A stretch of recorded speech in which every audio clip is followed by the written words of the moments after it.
যেহেতু mother's day আর বেশি দিন বাকি নেই, তো তার জন্য খুবই সহজ পদ্ধতিতে বাড়িতে নিজের মায়ের জন্য তৈরি করে ফেলো একটি মাদার্স ডে গিফট কার্ড।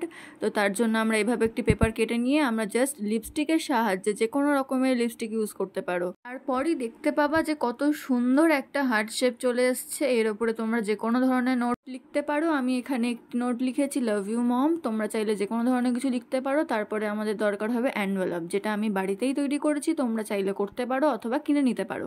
এইভাবে কেটে নিয়ে সেটিকে স্টিক করে দিলেই তৈরি হয়ে যাবে আমাদের এনভেলপ। তারপর একটু ডেকোরেট করার জন্য একটা হার্ট শেপ দিয়েছি, আর একটি হার্ট শেপে হ্যাপি মাদার্স ডে লিখে দেবো এবং সেটিকে আমরা আরেকটু সুন্দর করে তুলি। তার জন্য আমি এখানে ইউজ করেছি কিছু কালার পেন্সিল, যেটিকে আমরা এইভাবে রাউন্ড করে আমরা ডিজাইনটা করে নেব। এখানে 2-3 রকমের কালার পেন্সিল ইউজ করেছি, এইভাবে তোমরা করে নিতে পারবা। তারপরে সেটিকে স্টিক করে দেবো সেই এনভেলপটার ওপর। তারপরেই তৈরি হয়ে যাবে আমাদের বাড়ির তৈরি মাদার্স ডে গিফট কার্ড, যেটা তুমি বাড়িতেই তৈরি করে ফেলতে পারবে।